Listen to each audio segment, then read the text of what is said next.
Hello, I'm Steven Sopenagel, and welcome to our pilot episode of Serious Political Discourse. As always, my guest is Matt Marino. Matt, say hello. How are you? Hi. Hello. All right, let's hop right into it. The campaign 2016, Marco Rubio is out, and discuss. I'm actually pretty upset that Marco Rubio is out. I feel the reason why he did end up dropping out and losing his main supporters or potential supporters is due to the fact he got on Trump's level. Anyone who has gotten on Trump's level in terms of berating and getting into that lowbrow, sucker-punching kind of comments, they always lose. Jeb Bush, Rand Paul. I would say that John Kasich is trying to maintain above the board. You know, and he won Ohio, which is the only state he has won. But I mean, that is his stronghold. Historically, we haven't seen someone on either the far right or the far left secure the nomination. And it looks like that's a very viable possibility for Donald Trump. Is he far right or is he far left? And I think that's the question that most GOP establishment and GOP new wave neocons are trying to You can decipher. say he's populist, but populist among whom? I mean, we've seen evidence of Klansmen and support from David Duke. I mean, you know, yes, he has, you know, there are liberals. He's I interject. You said racist liberals. You said he's populist, but I would say support from David Duke and the Ku Klux Klan is not exactly populist. So is that, Well, I'm saying he's tapping into, I think there is maybe not a racial quality, but how is that populist? He's tapping into, usually at this point in the race, everyone goes to their base. You'll have either far left, Bernie Sanders is doing well. He doesn't look like he can secure the nomination at this point, but he's doing a lot better than people give him credit for.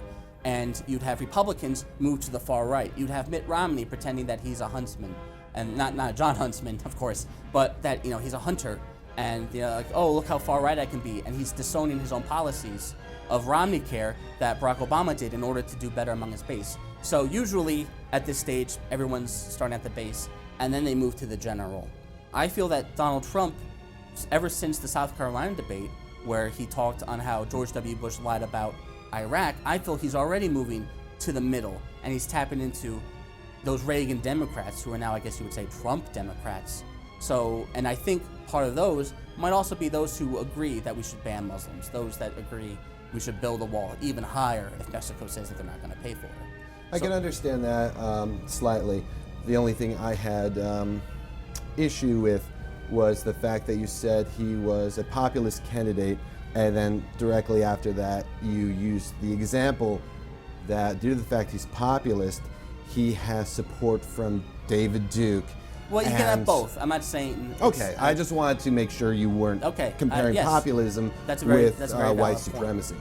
Yes, I could say that. But back to Marco Rubio. Yes. I felt Marco Rubio was actually the GOP's strongest candidate due to the fact he was essentially a GOP Barack Obama. See, knowing you all this time, I would think you would be more of a Ted Cruz, a constitutionalist, or a Rand Paul.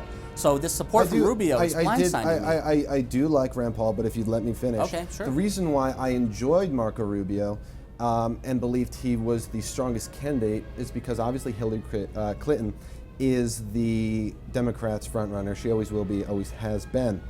And Marco Rubio was the GOP's, like I said, Barack Obama. First-term senator, young, immigrant background, handsome, beautiful smile, but also he was endorsed by Nikki Haley. So if they were to be, and this is all hypotheticals that we already know is never going to happen. Running mate, Nikki Haley is the running mate. It would have been a perfect GOP ticket that would have gave Hillary a run for her money, in my opinion. But he's gone. They're gone. As a proud, flaming, neoliberal Marxist that I am, I would say that the most ticket I'd be afraid of coming from the GOP would have been a Kasich-Rubio or Rubio-Kasich. Now, Nate Silver, a good friend of mine, he's been on the show a ton, he says that usually the more liberal the Republican or the more conservative the Democrat will fare better in the general election. So just from a historical number standpoint, if they can survive the primary process, then I would say a Rubio or a Kasich. Unfortunately, Rubio has been attacked by Ted Cruz in Florida, and you have him now forcing to be, hey, look how conservative I am, when Rubio's strength is the fact that he tried the Gang of Eight bill, that he thought he could have a comprehensive immigration reform. And I think the fact that that's the poison pill that's killing him in the primary, it's sad. Well, and it's no, the tragic. poison pill that did kill him was Donald Trump. And the reason why Donald Trump did Which kill is him unexpected, is yeah. due to the fact he got on his level. Look, Rand was the started- first one you're to right. attack Donald Trump. First debate, he went out and said, look, what are we doing here with him on the stage? He didn't get very far. Jeb attempted it. He got farther with more money. That was wasted, but he's gone. Rubio tried, Rubio's gone. I agree that the one area where Donald Trump does have experience is with these insults, is with the tone and the attitude and the showmanship. And, they say that politics is theater. Well, damn it, theater is theater. And Donald Trump has been in the entertaining business. He's in the Wrestling Hall of Fame, for Christ's sake. And I think that's what is kind of incredible about Donald Trump is he brought the WWE, he brought NASCAR, he brought all of America's guilty pleasures to politics. He really has resonated with showcasing the filth, which is the American political scene. And that's why I love Donald Trump, not endorsing him, but because he shows the sham, which is the GOP party, the DNC party, everything.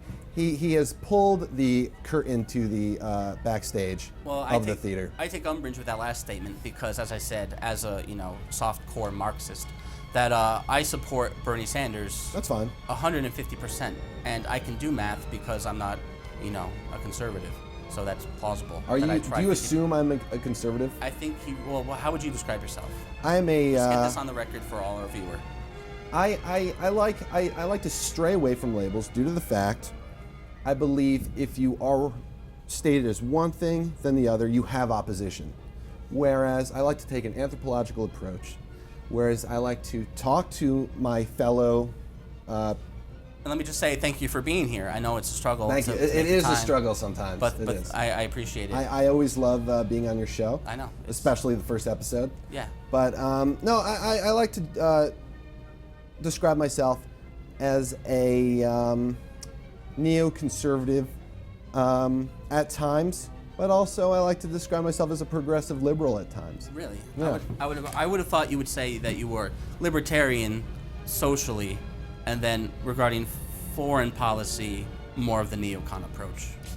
But enough about you. It makes sense. The issues we're talking about are larger than ourselves, Yeah. individuals. So we've talked about Marco Rubio leaving the Republican race. Regarding the Democrats, Bernie Sanders, I don't think has now the viable, path to the nomination. And losing the last 5 states on Super Tuesday the 3rd, Mark III, I feel that it's going to hurt him.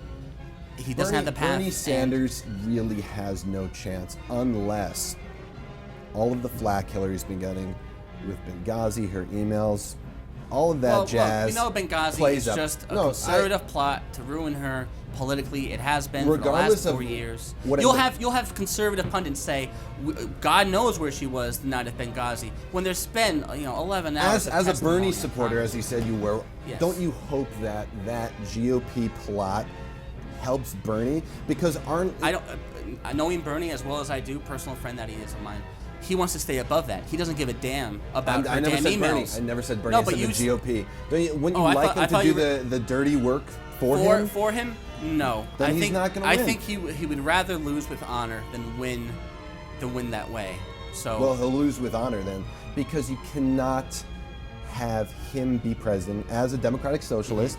well, we're gonna have to continue this on another night. You're watching Serious Political Discourse. We'll be right back.